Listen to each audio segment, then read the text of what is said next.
네, 차량 호출 서비스 타다의 대표들이 재판에 넘겨졌습니다. 윤수경 변호사의 이슈소 법과 생활에서 타다의 법적 쟁점 짚어보겠습니다. 윤 변호사님 어서 오십시오. 네, 이거 지금 많이들 아시는 이 타다, 이 업체 대표를 지금 검찰이 재판에 넘겼다고요? 네, 그 서울중앙지검 형사 5부는 이재용 소카 대표와 그 자회사인 VCNC 박재욱 대표를 여객자동차 운수사업법 위반 혐의로 불구속 기소를 했습니다. 검찰은 이제 양벌 규정에 따라서 그 행위자 처벌 시에 업무 주체인 법인을 함께 처벌하는 규정에 의해서 이 둘을 모두 기소를 한 건데요. 검찰의 입장에 따르면 이 대표 등이 타다 어플리케이션을 통해서 11인승 승합차와 운전기사를 이용해서 면허 없이 여객 자동차 운송 사업을 운영을 하고 자동차 대여 사업자로서 법률상 허용되지 않는 유상 여객 운송을 한 혐의를 받는다고 설명을 하고 있습니다. 검찰이 그동안 이제 택시 업계와 오랜 갈등을 빚어온 차량 공유 서비스인 타다 운행에 대해서 현행법 위반이라고 결론을 내렸다고 볼 수 있겠습니다. 네, 이게 좀 헷갈리는 게 저도 타다는 콜택시라는 개념이 좀 강했거든요. 근데 일반 콜택시와 타다 이게 어떻게 다른 겁니까? 네, 먼저 그 회사 설립 히스토리를 보게 되면요. 카 쉐어링 업체였던 소카가 작년 7월에 비트윈을 서비스하고 있던 VCNC를 인수를 했습니다. 그 뒤에 같은 해 10월에 기사를 포함하는 렌터카 대여 서비스인 타다를 런칭을 했습니다. 이용자가 타다 스마트폰 앱으로 출발지와 목적지를 입력을 하면 고객과 명목상 용역 계약을 맺은 기사가 렌트 계약이 체결된 11인승 승합차를 이용해서 승객을 운송하는 구조가 되겠습니다.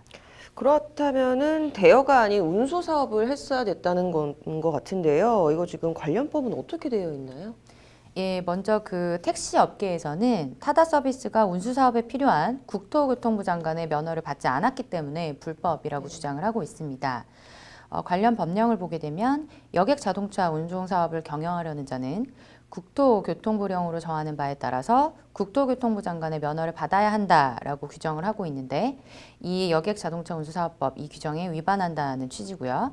또 이제 사업용 자동차를 빌려서 유로로 운송하거나 운전자를 알선해서는 안 된다라고 하는 같은 법 34조에도 저촉된다는 주장입니다. 여객 자동차 운수 사업법에서는 빌려준 차량에 대한 그 렌터카 사업자의 운전자 알선을 금지를 하고 있고 시행령으로 예외의 조항을 뒀는데요. 예외적으로 외국인과 장애인을 비롯해서 11인승 이상 승합차를 빌린 사람에게는 알선을 허용을 하고 있습니다. 택시 업계에서는 이제 11인승 카니발을 단시간 대여해서 운전기사를 알선하는 타다가 여객법의 입법 취지와는 다르게 유사 택시를 운영하고 있다는 주장입니다.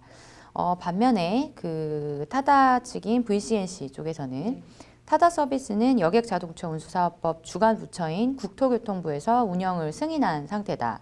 그래서 적법한 영업행위에 해당한다라는 이 내용의 서울시 민원 회신 내용 등을 근거로 해서 서비스가 합법이라고 반박을 해오고 있습니다.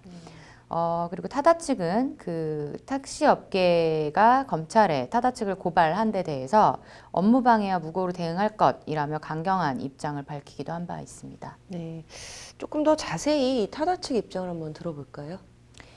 네, 이제 타다는 11인승 승합차에 운전기사를 알선해주는 구조이기 때문에 운수사업이 아닌 이동 서비스업으로 분류된다라고 주장을 하고 있습니다. 이 대표는 소카 서비스는 우리나라에서 법에 할 수 있다라고 명시되어 있고 경찰도 수사 후 법을 위반하지 않았다고 판단했다.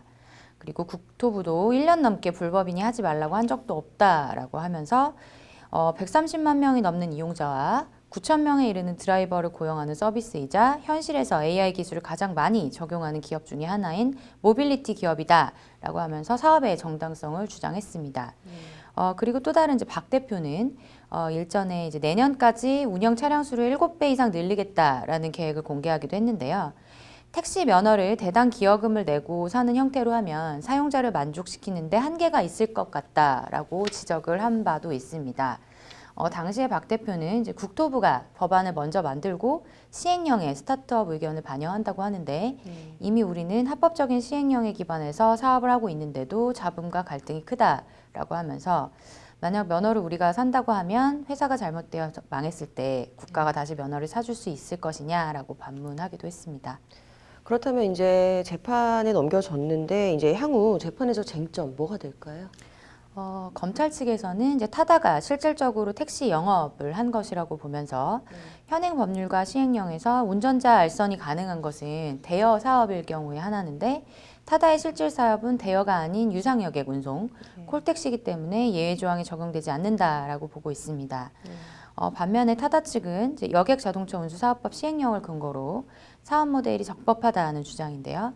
11인승 승합차에 운전기사를 알선해주는 구조이기 때문에 운수사업이 아니라 이동서비스업으로 분류된다라고 주장을 하고 있습니다. 이제 막 기소가 됐기 때문에 재판 절차상 소송 결과가 올해 안으로 나오기는 힘들 것으로 보이고요. 정치권에서도 이제 논의가 큰 사안인 만큼 재판이 장기화될 가능성도 있어 보입니다. 네.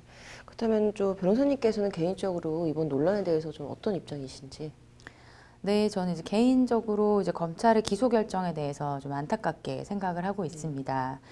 택시제도 개편 법안에 대해서 사회적, 정치적으로 논의가 진행 중인 상황이었고요. 타다 측에서는 이제 기존 제도권에 있던 개인, 법인 택시를 타다 고객에게 연결해주는 타다 프리미엄의 문호를 개방하고 참여를 하고자 하는 택시 기사들과 협력해 나가려는 의지도 보여왔습니다.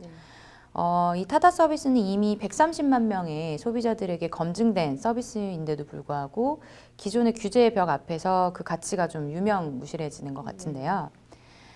모든 이제 스타트업 서비스와 그와 관련된 규제는 이제 무엇보다도 서비스 수요자를 중심에 두어야 된다고 생각을 합니다. 법과 규제, 정책이 사회 변화와 혁신적인 아이디어를 앞서가지 못하기 때문에 기존과 다른 서비스로 소비자의 삶을 향상시키고 만족시키는 이제 창업가들의 혁신 아이디어 하나하나가 결국에 이제 국가 경쟁력이 되기 위해서는 이런 이제 아이디어들을 좀 더 폭넓게 받아들일 수 있는 오픈 마인드가 필요하다고 생각하겠는데요.